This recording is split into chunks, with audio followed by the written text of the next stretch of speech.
BD news, खबरों में सबसे तेज।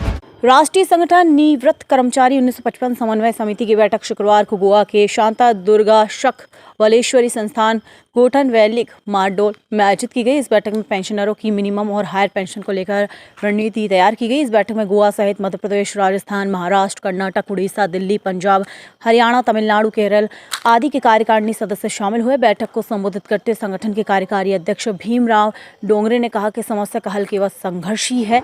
सरकार पेंशनरों के मुद्दे लंबे समय अटकाए हुए है। अगली रणनीति दिल्ली में EPFO कार्यालय पर दिसंबर 2026 में प्रदर्शन करना है। राष्ट्रीय अध्यक्ष प्रकाश येड़े ने कहा कि पिछले 18 वर्षों से ज्यादा हो जाने के बाद समिति लगातार संघर्ष कर रही है। यही कारण है कि पेंशन के मामले में आंशिक सफलता मिली है। जब तक पूरी सफलता नहीं मिलेगी, संघर्ष जारी रहेगा। समिति के उपराष्ट्रीय उप सचिव चंद्रशेखर परसाई ने कहा कि हम मध्य प्रदेश में लगातार EPFO कमिश्नर से मिलते रहे, जिससे पूरे मध्य प्रदेश हायर पेंशन के मामले निपटाए गए। राष्ट्रीय उपाध्यक्ष महेश मालवीय ने आगे संघर्ष का आह्वान करते हुए कहा कि यदि अब सरकार पेंशनरों के लंबित मामलों पर फैसला नहीं लेती है तो संघर्ष और भी तेज किया जाएगा। सरकार ने 1 अप्रैल 2026 से नई स्कीम लेके आ रहे हैं, जिसमें हम भले ही बोले 9,000 मिलेंगे, दूसरा बोले 7,500 मिलेंगे, परंतु अब किसी को कुछ बहुत ज़्यादा मिलने वाला नहीं है। 1 अप्रैल 2026 को जो अमेंडमेंट आ गए उनका बजट नोटिफिकेशन बाकी है कि जिसने 1 सितंबर 2014 के बाद भी सर्विस में है और ऑप्शन दिया है, उसको भी 1 अप्रैल 26 के बाद रिटायर होगा तो हायर पेंशन नहीं मिलेगी। और इसकी तैयारी हम लोग सुप्रीम कोर्ट में इसको चैलेंज करेंगे सरकार में। ये जो 1 अप्रैल 26 वाला जो बजट नोटिफिकेशन के बाद हम लोग सरकार से दिल्ली रुकेंगे, उसकी सीधा दिल्ली में इसको चैलेंज किया जाएगा। और क्या है कि अभी तो ऐसा है कि एकदम से तानाशाही वाली सरकार चल रही है, और जब तक 3M जिंदा है, 3M मतलब मुसलमान, मिडिल क्लास और एक और चीज है इसकी वजह से एक मशीन। मैं तो ये मानते ही नहीं हूँ कि हिंदुस्तान में कोई चुनाव ईमानदारी होते हैं। और पिछले चुनाव में हमने रिजल्ट देखा, एक सीट थी भोपाल के पास, वहाँ पूरी बीजेपी उस आदमी के खिलाफ 3 बार का MLA था, उसके पास 5 कार्यकर्ता नहीं। जब पूरी बीजेपी एकजुट थी तो वो 15,000 जीता। जब पूरी बीजेपी उसके खिलाफ थी, गांव-गांव में लोग ऐसे मैंने लोग वाले डेरा डाले, उस समय वो 30,000 से जीत गया। शिवराज सिंह चौहान ने होशंगाबाद 70 किलोमीटर दूर है भोपाल से, वहाँ से भगवती चौरे निर्दलीय लड़े।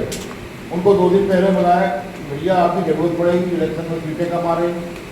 पता चला जितनी सीटें पिछले चुनाव में आई थी उससे ज़्यादा आ गई। तो ये 3 चीज़ों से सरकार बची हुई है। और इसलिए 2014 में इलेक्शन हुए थे, अरुण जेटली जी से जब पूछा गया बजट के बाद कि आपने मिडिल क्लास के लिए क्या किया, उन्होंने कहा मिडिल क्लास खुद सक्षम है, वो अपना ध्यान खुद रखे। और आज भी मिडिल क्लास तमाम परेशानियों के बाद, ज़्यादातर हमारे साथी मिडिल क्लास वाले हैं, फिर भी वोट बीजेपी को देती है। जैसे नागपंचमी एक त्यौहार आता है, उसमें एक नागनाथ होता है और एक सांपनाथ होता है। तो नागपंचमी को हम लोग दूध सांप को ही पिलाते हैं, चाहे वो किसी भी पार्टी का हो। तो ये स्थिति हम लोगों की है। और अब तो हालांकि ये जंतर मंतर में पहले 4 घंटे की परमिशन, 8 घंटे की परमिशन थी, इस बार हम लोगों को 3 घंटे की परमिशन ही मिली। अब अपन बोलते हैं लोग आते नहीं, ऐसा नहीं है। लोग आते हैं, परमिशन ही 200-300 लोगों को मिलती है, ज़्यादा लोगों को परमिशन ही नहीं देते।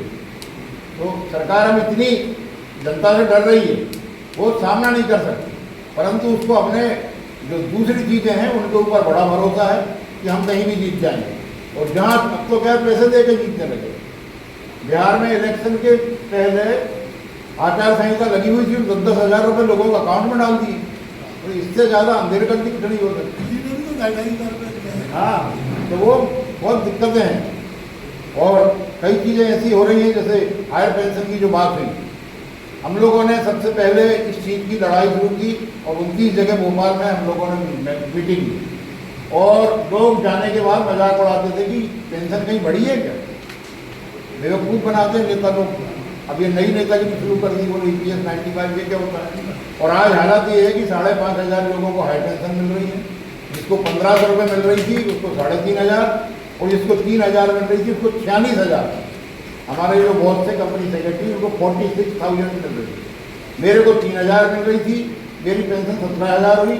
और अब क्योंकि EPFO ने गलत कैलकुलेशन की है हायर पेंशन में, हमने पूरा उन्हीं का PPO से जानकारी निकाली कि आपने पेंशनेबल सैलरी कितनी दी, पेंशनेबल डेट कितने हैं उनका गुणा किया और डिवाइडेड बाय 25,550, 70 साल में जो होती है, और उसकी कैलकुलेशन निकाली और उसका PPO निकाला। कल हमारा केस जो है हाई कोर्ट में एडमिट हो गया 86 लोगों का। ये 13वां केस है जो कैलकुलेशन के लिए लगाया गया है, दो साल के ब्याज के लिए लगाया है, वेटेज के लिए लगाया है और इंटरेस्ट के लिए लगाया गया है। पांडे साहब से पूछा जाता है, जनरल सेक्रेटरी से पूछा जाता है, ऐसा नहीं होता है सर। सब तक वो जाना चाहिए। मैं अपने पास में इलेक्ट्रॉनिक का भी मैसेज है, उसमें जाना चाहिए, लेकिन वो मैसेज नहीं जाता। इसके लिए मैं उनकी तहे दिल से सॉरी भी मांगता हूँ कि हम इसके आगे जितने भी सेंट्रल कमेटी के लीडर्स है, और एक बार आप जितने तमाम यहाँ बैठे हैं ना, ये पूरे जिम्मेवार है। आप सेंट्रल कमेटी के वर्किंग प्रेसिडेंट, आप सेंट्रल कमेटी के मेंबरान हो, आप सेंट्रल कमेटी के लीडर हो, इस संगठन के लीडर हो। वो ये कोई जनरल दिल्ली की मीटिंग नहीं है, ये कोई EPFO ऑफिस के सामने की मीटिंग नहीं है। आप उसके लीडर हो और आप ही को तय करना है कि किस प्रकार का है। मैं भाषण नहीं दूंगा, हमारी राशि कितनी जमा है, EPFO क्यों नहीं दे रहा है, सरकार क्या कर रहा है, ये मुझे नहीं बताने का। ये सब डाटा मेरे पास में, सबके पास में डाटा है। अभी तो उन्होंने, हमारे जोड़े साहब ने, जो हायर पेंशन है, मिनिमम पेंशन है, उनके बारे में सबने बताया। लेकिन सर हम बहुत दुर्भाग्यशाली, एक हमारे को बात इतनी लग गई कड़वी, ये ताराबादकर साहब जानते हैं, हम ये संगठन कोई जात पात धर्म की नहीं है। ये संगठन ओनली फॉर सीनियर सिटीजन की संगठन है, यहाँ कोई जाति पाति नहीं है।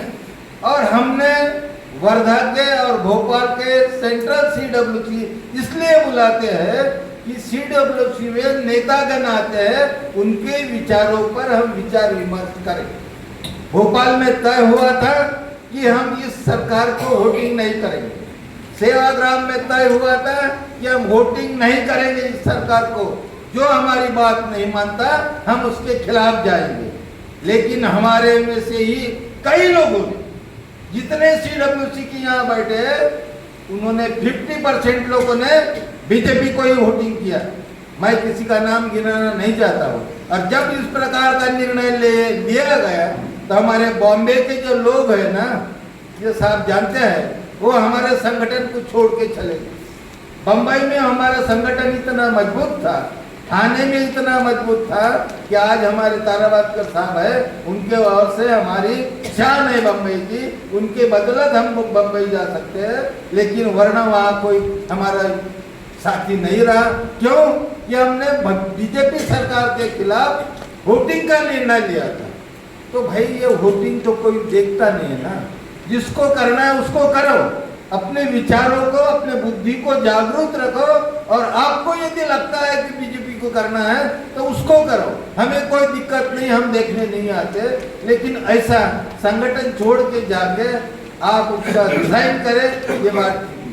अब मैं मुद्दे पर आता हूँ कि 9 तारीख का डिसीजन नहीं हुआ। हम एक्शन कमेटी के अंतर्गत दिल्ली में गए थे और तमिलनाडु से काफी लोग आए थे। मैं गौरव साहब के लिए आप तालियां बजाए कि उन्होंने 50 सीटर भटिंडा से एक गाड़ी लाई थी, जिन्होंने वहाँ उतना बड़ा वहाँ की संख्या बढ़ी थी, वरना कोई लाता नहीं है। अभी आज ये 26 मार्च चल रहा है, हम 26 मार्च में हैं, हम अभी से बताते हैं कि ये तारीख को आंदोलन होने वाला है। 1 साल का आपके पास में अवधि है, फिर भी अपने लोगों को आप टिकट निकाल के नहीं ला सकते।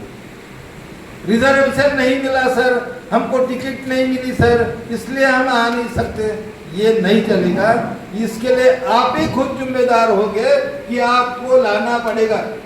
हर स्टेट को कंपलसरी 100 लोगों को लाना जरूरी है, 100 लोग आना चाहिए। और क्यों नहीं आएंगे 100 लोग? क्या उनको पेंशन नहीं चाहिए? गवर्नमेंट सर आप देखते हैं, अभी मैं पिछले इसके ऊपर जाना नहीं चाहता, समय चले जाएगा और काफ़ी लोग बोलने वाले हैं, हमारे मालवीय जी भी यहाँ बोलने वाले हैं जो भोपाल से आए हुए हैं। तो जो 9 तारीख को नहीं हुआ, मुझे लगा कि भोपाल में होगा। मैं इधर ही आया था चिपड़ून में 9 जनवरी को, और जनवरी को यहाँ से जाने के बाद में मैं वहाँ पर मुझे रिटर्न जाने के बाद में मैं बीमार गिर गया और उस वजह से मैं भोपाल नहीं पहुँचा। और भोपाल में भी एक्शन कमेटी के तहत हमारे साहब ने जितने पैसे खर्चा किए, कोई एक्शन कमेटी की वहाँ पर निर्णय नहीं हुआ। जेल भरो करो या तो फिर आमरण करो। मीटिंग पर ऐसी भाषणबाजी हो गई और मीटिंग समाप्त हो गई। हमारे साहब के 1-1.5 लाख रुपए खर्चा हो गए, मेहनत भी गई, कोई बात नहीं, हम उसके लिए पीछे नहीं हटते, हमारे साहब भी और आप भी। तो गौरव साहब आप नेक्स्ट CWC की तैयारी करिए, आपको हमारा आपसे वादा करते हैं, आप लोगों को पंजाब घूमने के लिए आना। धीरे धीरे ये वेलफेयर टू इसको शिफ्ट करिए। इसका जो वेलफेयरनेस था वो खत्म करना चाहती है। आपने देखा होगा कि हर लोकसभा के प्रश्न के उत्तर देते टाइम वो लेबर मिनिस्टर सेंटर का एक बोलता है कि this is the defined pension, defined contribution, defined pension, यानी आपका जितना पैसा वो खाते में जाएगा वही खाते में से आपको यानी पेंशन मिलेगी, उससे ज्यादा एक नया पैसा भी नहीं मिलेगा। This is the defined contribution and defined pension. और ये गवर्नमेंट का पूरा गलत है। वो लेबर मिनिस्टर संसद में झूठ बोलता है। हिस्ट्री लोगों को मालूम है, ये पहले फैमिली पेंशन थी, प्रोविडेंट फंड था, बाद में फैमिली पेंशन है, बाद में EPS 95 है। EPS 95 को सभी ट्रेड यूनियन और लेबर लोगों ने अपोज किया था। पूरे देश में 35 रीट पिटीशन फाइल की गई थी। वो सभी रीट पिटीशन सुप्रीम कोर्ट में इकट्ठा की और उस पर हियरिंग हुआ, Otis elevator versus union of India.